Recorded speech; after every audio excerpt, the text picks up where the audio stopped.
Hi everyone, my name is Clemens Wan. I work for R3 as a solution architect. It's been a fun few days. We actually were here on Thursday and Friday with the Corda training course, the developer course, as well as attended a Corda meetup, which is hosted in Dallas. There was through Yana over there. And we can talk more about that later. So today I will be talking about the enterprise world. A lot of people here have been speaking about regulations for the public space, about scams, about ICOs, and that is the opposite of what I will be talking about, is how will enterprise companies be looking at blockchain and how have they already been participating. So this has been obviously a big topic that everybody's been thinking about, and I joined R3 about 2 years ago, and before that started the blockchain working group at Credit Suisse, and have been looking at this space for about 5 years. So I love the public space, but I looked at the specific enterprise space. And I did this presentation in Peru, where this was in November 3rd of 2017 with that all-time high number. And we know we broke that number all the way to around 19,000 and then crashed again. So as well as ICOs in general, there are some risk graphs that are associated with that, but we will not be talking about that at all. What I will be talking about is not that left side where you have tokens or any type of cryptocurrency that's publicly traded. That is the permissionless space. Permissionless being anybody can be a node. You can just start up the node and download the full set of transactions. That is something that has some regulatory uncertainty, and when R3 started about 2.5 years ago, all of the banks that were a part of the R3 membership were uncertain about that type of technology due to the regulatory uncertainty. So we looked at everything that was available at the time and started designing and building something fit for enterprise purposes. On the right side are 3 examples of the permission space, which means that you know exactly the nodes that are running this technology and what they're doing. And so these are the 3 open source versions that are out there that I'd like to talk about. There is Hyperledger Project, which is a broader project, a Linux Foundation project. They have something built by IBM, which was open blockchain and then submitted to the Hyperledger Foundation. It's called now IBM's Fabric or Hyperledger Fabric. JP Morgan built Quorum, which was a fork of Geth, so Go-based Ethereum, and then they built a layer on top of it for privacy specifically, and that has been submitted to Enterprise Ethereum Alliance, EEA. And Corda was built out of R3 for purposely our membership, which we'll talk about in a little bit. And this is for financial institutions, was based specifically on starting with a legal document. What is the life cycle of a legal document, and how is it privately shared between parties that need to see it? So why did we not want to look at cryptocurrencies? And I was part of the architecture working group back 2.5 years ago when we sat in a room with all these bank architects and spoke about cryptocurrencies and why we wouldn't use it. Number one is the anonymous actor route. So anonymous actors is a feature of blockchains, right? Anybody can start a wallet, anybody can have that private public key, but you already have a bank account and you already have a series of identities that are handed to you by governments and that are printed in passports and independently by states or by countries. So this has been something much broader as part of the Decentralized Identity Foundation, which R3 and many institutions are a part of, to do self-sovereign identity, where you control your identity. But that means having some level of a wallet that you can control and understanding the responsibility behind it. Other parts of cryptocurrency is that trust already exists in finance. You know the local bank account that you bank with, and most of it is shielded from you. So everything that the enterprise world looks at is the business-to-business space mostly. And everything that we've designed for is for B2B, which is usually not that sexy, right? Everybody wants to see the B2C use case so that you are the customer and you know how it affects you and how you can participate in it. What we were building was much more for that B2B space. Another big factor is privacy, resilience, scalability. If you want to install this application, imagine a blockchain being installed in a bank. How would you do that? I know a lot of our member banks actually do have internal blockchains that they use for replacing the internet, more or less, Web3 inside of your bank and being able to program and work with that. But how do you open that up to other banks? How do I rely on another bank for disaster recovery? If I ping this other bank, can I have all my transactions be stored. And another big factor of it is, how do I know that the anonymous actors that are part of it is not part of some terrorist foundation, or how do I do the whitelisting for OFAC foundations? Energy consumption, only because in the permissionless space we have all heard about the proof of work and the amount that is needed for that level of consensus. And we'll be talking a little bit about Corda and how it solves for that. And finally, just generally, I think there has been some statistics around having a public-facing series of open source code in smart contracts, and who's going to maintain it, who's doing the bug bounties for it, who's doing the review of it, and is it really like a hacker's, their fantasy of being able to see the code and see the execution and also download all the transactions. The main parts of the distributed ledger or blockchain field that everybody's looking at is fairly clear. You have the cryptography, non-repudiation, and mutability of an actual asset that's being moved around. You have the smart contracts business logic and the shared ledger as well, and then the part about distributed consensus. So when R3 came around, we were looking specifically at one big problem, which was, in the existing world, there's a lot of reconciliation that's done between banks. All these same systems that's doing the same thing, that is built for purpose for specific product lines. They're all actually a lot of manual labor involved, maybe opening mail or keying in the same thing with fat finger problems and all of the aspects.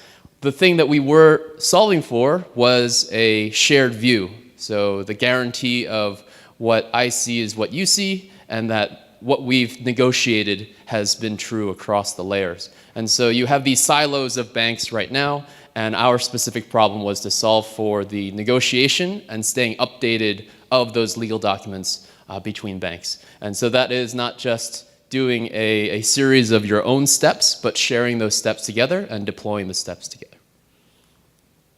There is a video on Corda. I don't know if it's going to play. It would be nice if it does. Maybe it will play. Maybe it won't. That's okay. I can talk about it. So what is Corda and where did it come from? Corda was actually a project, and I worked on the project with R3 and Barclays. It was called the Smart Contract Templates. And the idea behind it, and the reason why I want to talk through it, is it does make sense on why we built it. It starts with an is the template for an interest rate swap, and the idea was to highlight different fields within the legal prose of that template and be able to create a metadata smart contract out of it that had different rules on how that legal document evolved over time. So that legal asset was shared between multiple parties, and every time there was an action that had to occur, like a coupon payment, all of that was shared only point to point with the parties involved in that legal document. So it dealt with negotiation, issuance, and then asset evolution of that document. And so with Corda, and the reason why we built it was to fulfill that need of point-to-point communication and getting rid of, and not storing that data everywhere, but specifically informing those involved of the evolution of that legal document. And so what has come around is it doesn't just apply to financial instruments. It's not just a specific to interest rate swaps. It's any type of legal document, bilateral, multilateral agreement. So this applies to insurance, where most insurance IT companies are not that large, and they have a lot of manual labor involved there. It also applies to trade finance, where there are letters of credit that are passed around, a lot of manual reconciliation as well. And so we were specifically trying to solve for that problem. And that looks like, in the general post-trade world, just general reconciliation. It's somebody keying in a document, reading something that's in a different format, and then saving it in some way. And what we're really normalizing is the standards of how those documents are saved, as well as how do you evolve those documents over time between parties. One of the unique features to Corda is the cross-interoperability with different industries. So we have three broad main themes that we've dealt with in the use cases we've built with banks. And we've done over 100 proof of concepts with our member banks and partners. And they've covered mostly, I would call them, digital identity, digital assets, and digital cash. And they have been covered in these different industries. So trade finance is a good example that we use because it is fairly manual at the moment. There is a letter of credit where you require these documents from carriers. It involves different people signing out on it, signing off on it, and then also revealing that you can move that particular piece of money for the exchange of goods, the physical exchange of goods in a supply chain. But there may also be insurance involved, so there may be insurance contracts that overlap with that. And the reason why we dealt with digital assets, it's not real money unless it connects to a bank account that has real money in it. It's not a real asset unless it connects to a legal document that has dispute resolution and people can know who to sue and know who to work with. So we have associated everything with real assets and connected them to the real banking systems.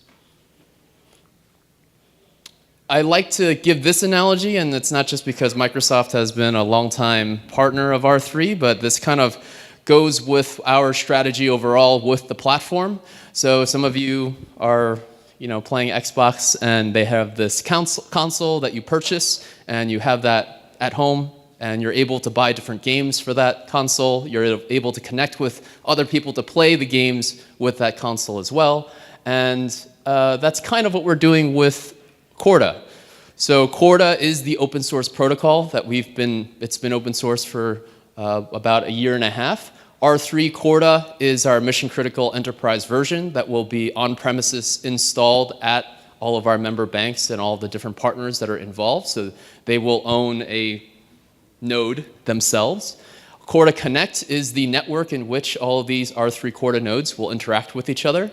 And the Corda apps, or the Corda decentralized applications, are the games that are being built. And R3 specifically pivoted from a general lab into a platform company that supports different partners in the enterprise space to build these games for our members and to solve for specific problems. It's not just a general platform. It is to solve and integrate with existing systems.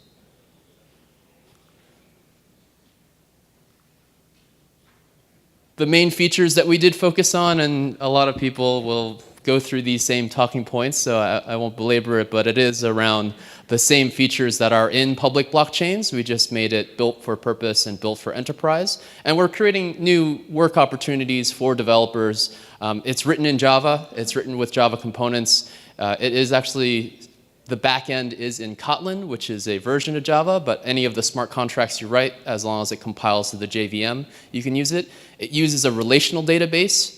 The open source version has H2 as an in-memory database instead of the more Oracle or SQL or Postgres, but we do have that for the R3 Corda version for licensing. And it also uses MQ messaging. So it is point-to-point messaging. It doesn't use Gossip Network, and it doesn't do full broadcast of systems.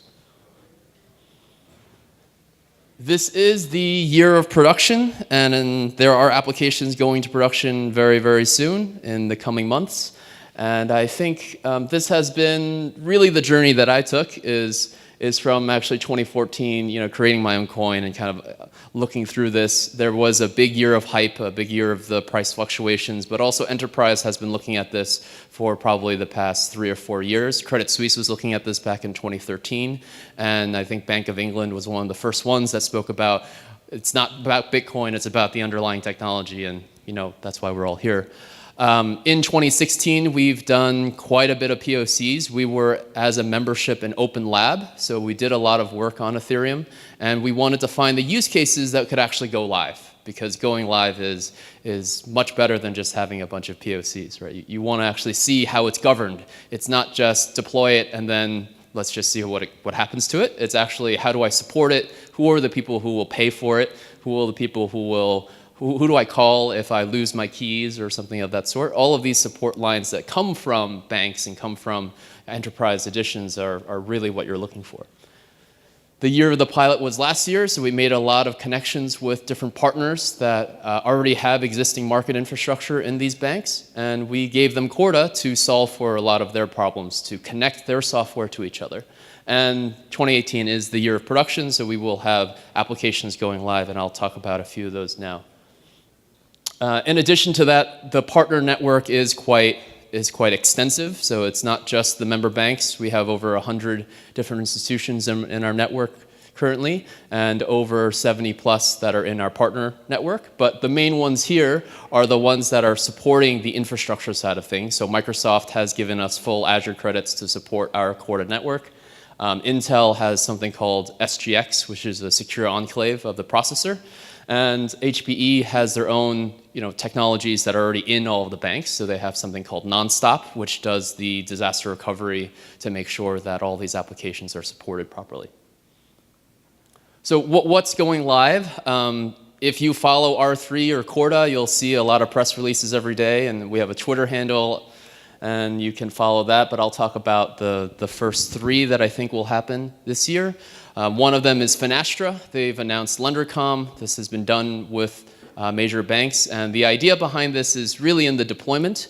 So LoanIQ, Finastra is the broader company that was Misys and D&H. It merged into Finastra. Misys has LoanIQ, which anybody in the banking world dealing with syndicated loans, that is their main core banking platform for syndicated loans. And so they built something called LenderCom, which is the connection of all of their LoanIQ platforms across all of the 2,000 plus institutions that they have this installed in. And so the goal is to have all of those institutions install Corda nodes and be able to communicate with each other so reconciliation of the ownership of those loans would not be as difficult. And I believe Finastra has been doing quite a few press releases, but also quite a few road shows. So if you want to look up Finastra, LenderCom, and speak with them, I'm sure they'd be interested. Okay. And I think in all of these partner examples, this is an easy way to deploy because all of these banks already have these systems inside of their firewalls, right? And what we're doing is we're adding our own SLAs for Corda itself as a platform, but it's still being exposed by the real systems that they have installed. So they're extending their SLAs, service level agreements to support these applications. And it's also making their life easier for vendor deployment and for upgrades of their systems. Calypso is another one. This is for FX matching.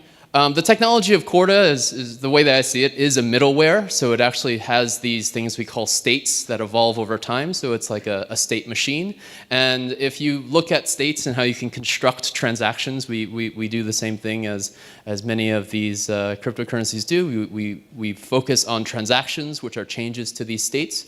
We have with Calypso this FX matching engine, which essentially means that currently you have all these siloed positions where your trader may have a slate, one side of the transaction, and your customer may have another side of the transaction, and there is a ton of work that is done in the middle and back office to reconcile the movement of that trade being signed off. And so, people spend a lot of money on reconciliation, and what they've done is they've centralized this using Corda, being able to communicate with each other and being able to upgrade and update that trade FX match as well as the pricing associated to it within a single atomic transaction. And atomic transaction being that you do not need to roll back these transactions. Once all parties sign and understand that this is the change I'm making to the database, that is what has occurred. And so that's how we're removing reconciliation from a lot of these applications. Another one is TradeIX, which is around trade finance, and this is ripe for disruption because supply chain is a big piece of it. A lot of the other enterprise-grade institutions are looking at supply chain specifically, but I believe that that relies a lot on IoT and the change of operations because it's just agreeing on the tech, right? If you all agree on the tech, then you can probably use the same tech to upgrade and update that information. I only have 2 minutes left? Okay. Okay, so this is our network. We started off with 42 banks and we have extended 3 minutes, that's great. We have expanded to 100 plus institutions. It started with financial institutions, but then it expanded to insurance companies and now regulators. And we've started a legal center of excellence as well. And these groups are looking at standards. They're looking at how do they actually install it inside of their bank and how do they get to production soon so that they can obviously change their own existing systems. There's a lot of technical debt that it's involved and there's a lot of coordination with the real architects working at these banks.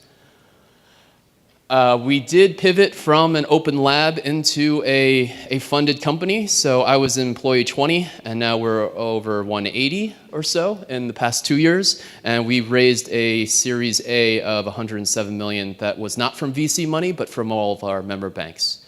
So we had 44 member banks from $1 to $5 million, and they all pitched in to help us build the platform Corda.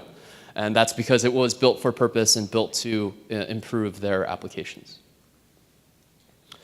The way that we were successful, and this is something I coined consortium-driven delivery, all of these member banks are competitors to each other. So why would they work with each other? And that's because R&D departments in the past have always been shielding a lot of this technology, but you can't do this technology in a vacuum, right? If you do it in a vacuum, you'll wind up with different standards, and you'll wind up with a lot of different protocols, more or less. And so if you want to build something together, you'll have to open up your IP. And the way that we worked and the way that we were able to complete the 100+ POCs was through something like this, which is we had a project board. We looked like a global incubator for all financial institutions. One bank, I was a developer at Credit Suisse and helped build that program, but I didn't have other developers to speak with. So after joining R3 and after joining the consortium, we were able to speak with other new developers at other banks. And we all worked on a single project for 3 to 4 months, and a team of 5 banks, each providing 1 developer for 4 months. That's kind of like a startup in itself. So we were really helping the entire enterprise community to build real applications and also to test out which POCs would their business purchase, right? So in order for this to be real, your product line at your business will have to give you $3 to $5 million to make the replacement. And so we started from the very beginning in 2016 doing this model and completing as many projects as possible and sharing the code, sharing the results, and sharing all the completion reports using Agile, little a Agile, but basically bringing fintech to all of these banks. This is our partner network. So we have delivery partners. These are people that are hiring Corda developers and are building on Corda. We have partner solutions, who are people that will essentially host and monitor these solutions that they're creating. And then kind of in the classic realm, you have the RFP and the statement of works that everybody thinks about. A traditional bank will likely say, let's join together and write an RFP. We know the business side of things. Let's hire Accenture or Deloitte to do the work for us. Let's put a number on it, like $5 million, and let's execute the RFP. R3 as a whole, working with Corda, we provide technical services to support our delivery solution partners to bid with Corda as the main platform. And I've been personally a part of 10+ different RFPs, and I think we've been doing this globally for quite some time. And so finally, what do we do is we are this middle layer within R3 and within Corda, not just as the network effect of, at first it was some level of FOMO, right? If my bank says I'm doing this and I don't do it, and I've spoken with R3, then what's going on? So we did get a lot of banks from the FOMO side of things, but now I think everybody's taking it seriously. They obviously had to diversify their own internal portfolio, so they have been working with other companies in the private space as well. But what we're really doing is we're trying to edge out the specific POCs, get them to pilots, and then match the execution side of things, which comes from partners. I mean, a bank itself isn't going to hire 100 people to execute integration, which could take 6 to 18 months. They are going to pay up the money to do that. And each bank, since this is a decentralized application, needs to use the same application, needs to figure out their integrations with their banks. So this is pretty serious stuff. It's not like an app store on your phone where you can just look at a bunch of Corda apps and then download it and there you go, it's installed. There's a lot of legal process behind it. And R3 is just acting as this middle layer and providing opportunities for different developers, Java developers, Kotlin developers to get involved in this space. So from the Corda training, there will be certification of that training, developer certification, and then from there, there are opportunities to be hired by these companies to do Corda work. And so finally, this is just rounding out our offerings and kind of working with R3 is we do provide these services in order to really change the competency curve of blockchain in general and how a bank can create strategies for that. And it's been a great journey, right? 2 years, and all these banks have really shared a lot of their previous ideas, and then there's always turnover. Somebody from a director from some incubation group has left and started their own startup or something like that. But I think it's a good point, because a bank is not just one group. It's usually hundreds of groups. And so we wind up with this, creating communities and informing people, going up to the C-suite side, coming back down to the architects, going to the traders directly, and figuring out which applications they can upgrade, maybe for regulatory purposes, and maybe for other, maybe new markets that they want to create. And that's it. You can contact us, partner at R3 or engagements at R3, and we can filter through your emails to see how we can work together. Thank you, Clemens. We're going to take a couple of questions, and just a few questions, and then we'll take a break. Thank you. So with the technology moving so fast, there's still going to be individuals in banking that still require reports, printouts. What kind of exports of the data can they obtain? Yeah, so the great thing is this is the bank's Corda node. They will own it. They have full access to the database. It's a relational database, so they can use the existing reports. So you can probably connect it to Crystal reports or any type of business management reports. And it's meant to be their own ownership of that node. All we're doing with the Corda protocol as a middleware is guarantee when I want to share a fact with somebody else, I'm sending it and people are signing off on it. My question is, there were a lot of banks that, a lot of banks, but I don't see any credit unions on there. I'm a member of a credit union, and I'm assuming that all of these banks eventually are going to have the option for us to convert our money, right?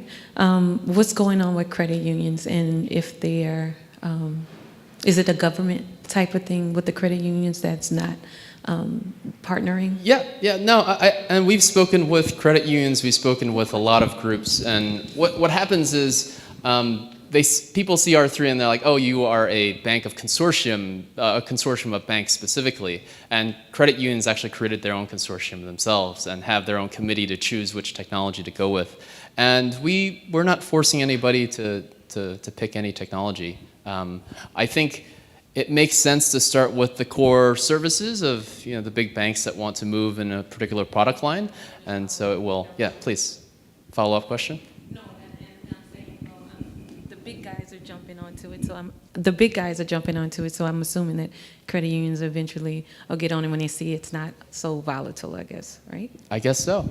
It's hard to have early movers. They don't want to get burned by the technology either. So maybe they're more conservative. But banks do have innovation groups, and they're on the line for giving a good blockchain story. So they've joined R3 to support that. Yes. Yes, my question has to do with syndicated loans. You mentioned that there was a lot of inefficiencies with the trade settlement of the syndicated loans, and sometimes it takes days because of the manual work. I actually heard a presentation from Symbiont, and they're doing something that's similar. So I was wondering the difference between your platform and what Symbiont is doing. Symbiont, I know the guys. I worked with them while I was at Credit Suisse, and it was a big story. I actually built syndicated loan platforms and worked on that. They're partnering with iPrio, and they started a new joint venture called Synapse.